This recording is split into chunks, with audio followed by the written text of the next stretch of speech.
So one of the drawbacks to doing the overnight show is we usually don't get to give anything away.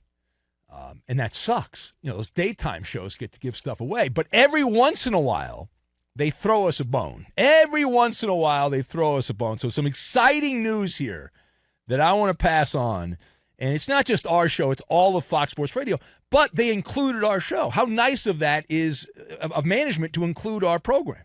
So Fox Sports Radio has teamed up with our friends at tirerack.com. You hear us talk about tirerack.com a lot. It's a good company. They've got a good product. Everyone needs tires these days, right? And that's just the way it is. And so to give away a set of 4, not 1, not 2, not 3, a set of 4 brand new tires.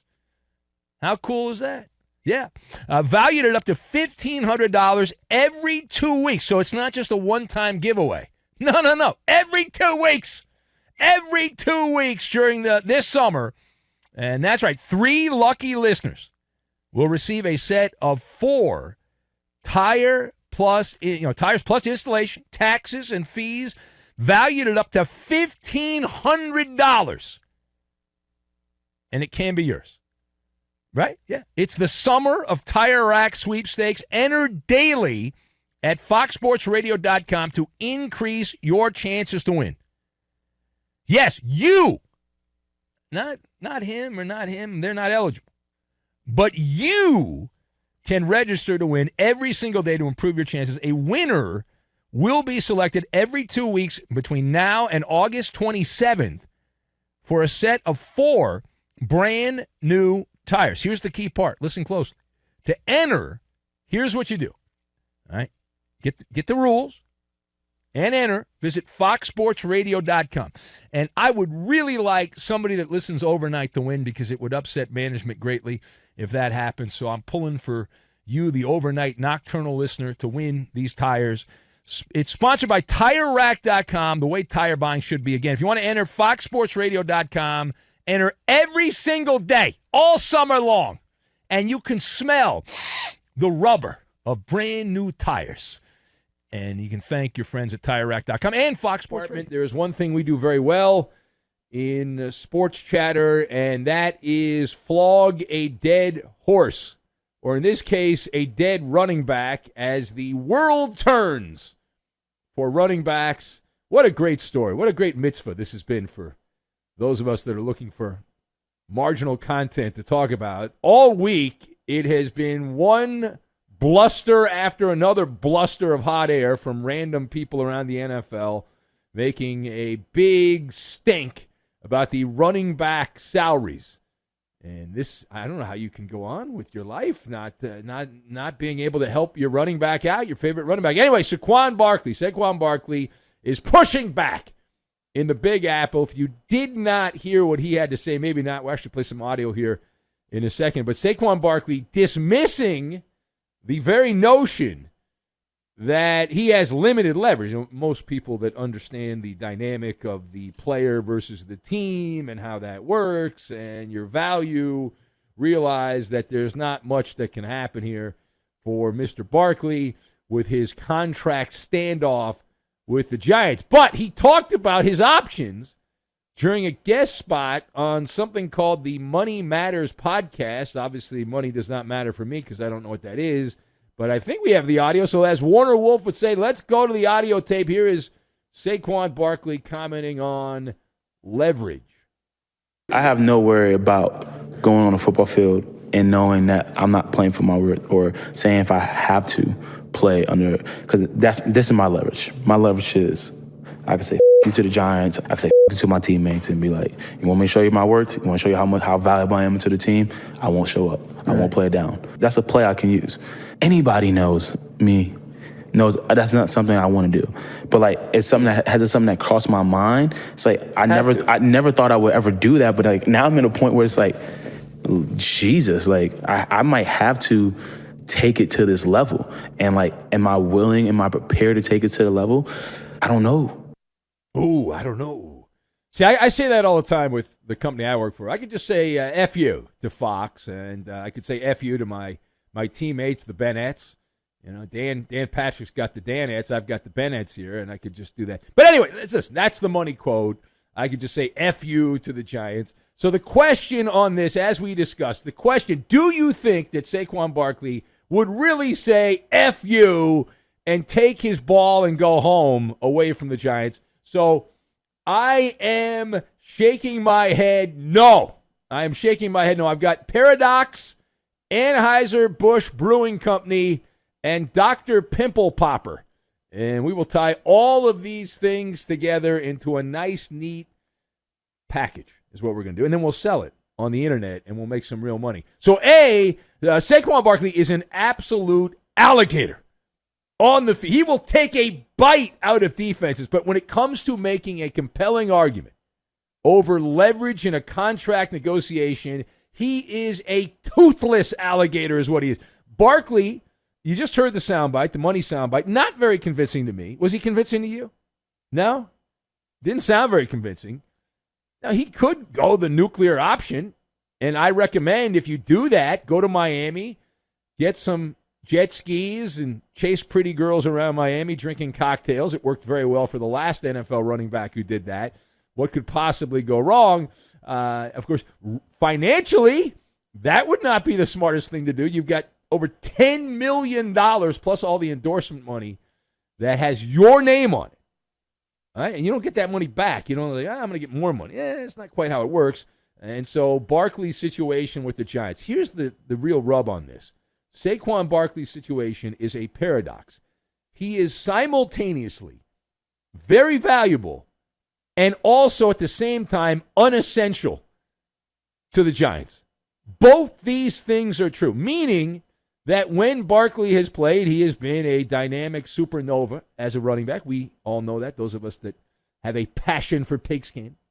But at the same time, he's unessential because the Giants could simply pivot and sign Dalvin Cook or some random dude from Hoboken to play in the backfield, and they would keep the parade going. And maybe they wouldn't be quite as great on running the football, but they'd be okay.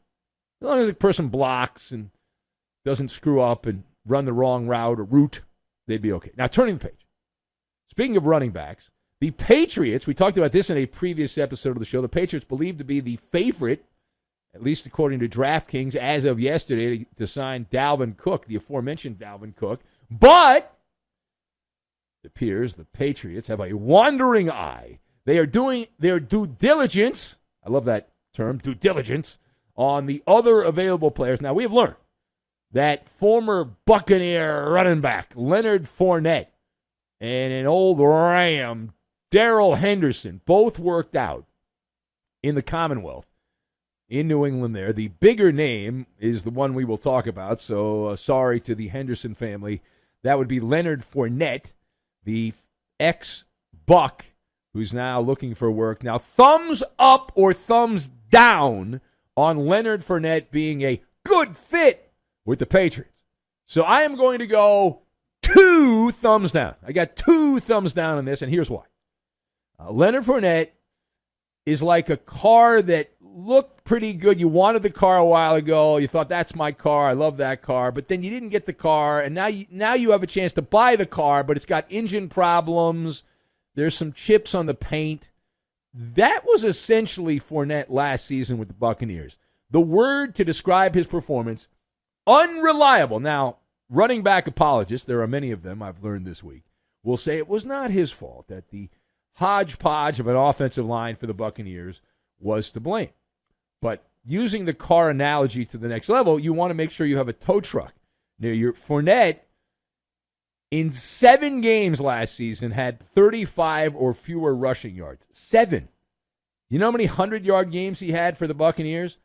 That would be 1. And that was in the opener when the Bucs played the Cowboys to begin last campaign. At this point, Leonard Fournette should be working for the Anheuser-Busch Brewing Company, and he can hang out with those Budweiser Clydesdales. He does not appear to have the afterburners. He's not past the expiration date. He's 28. Running backs normally die at age 30. That's the point of no return. He's getting close because he's right around that 1,500 touch threshold. Remember we told you the nerds had decided that once you cross 1,500 combined rushes and catches that you are now toxic. There's high levels of toxicity in your body at that particular point. He's 56 touches away. 56 from Leonard Fournette crossing the Rubicon, which would be, week 4 if he is an every down player or close to an every down player in the NFL. Now, on a positive note, Bill Belichick apparently has the hots for Fournette, wanted to sign him a couple years ago. Plus, we all know the sweet melody to the Patriots is affordable. The frugal Pats. So there's a shot. There's a chance there between Dalvin Cook, Leonard Fournette, Darrell Henderson, and a host of other running backs that are also available and can be yours if the price is not right. Now, the last word here. So let's go to Green Bay, the frozen tundra. Did a Maller meet and greet last year in Green Bay.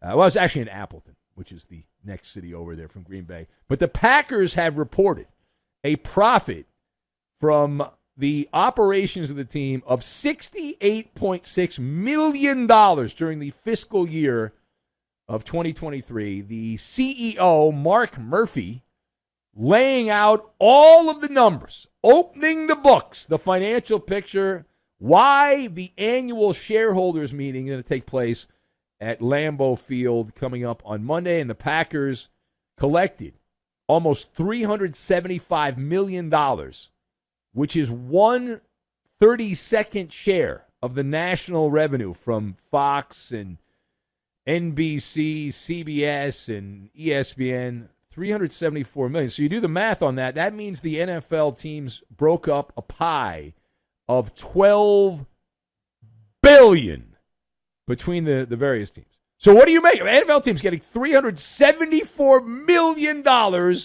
in television revenue each.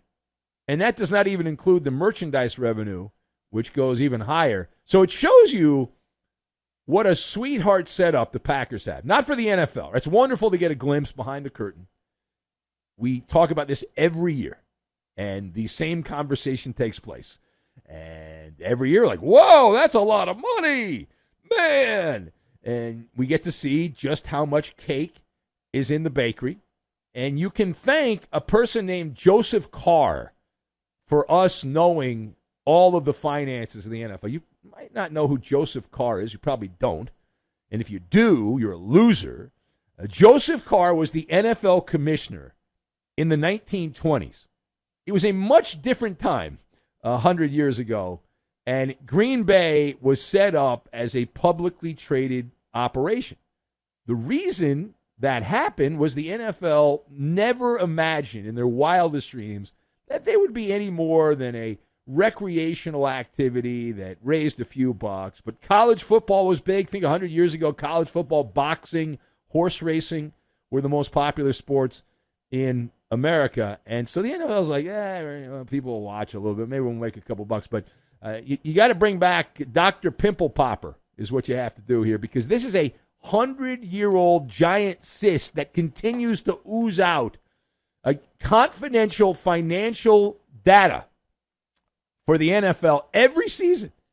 It will never go away unless something drastic takes place, right, which you don't see on the horizon there. But the big takeaway here, when this story comes out every year, you look at the Packers shareholders, the people that purchase stock in the Green Bay Packers, and you realize what a hustle the Packers have pulled off here. What a scam. That stock is just a novelty. We know that. But in the real world, if you buy stock in a company that turns a operating profit of $68 million, you're likely going to get, as a shareholder, a nice dividend out of that. But if you own Packer stock, you have a certificate you can put on your wall, which is kind of cool, but you don't get a check every year because the business is booming in northern Wisconsin.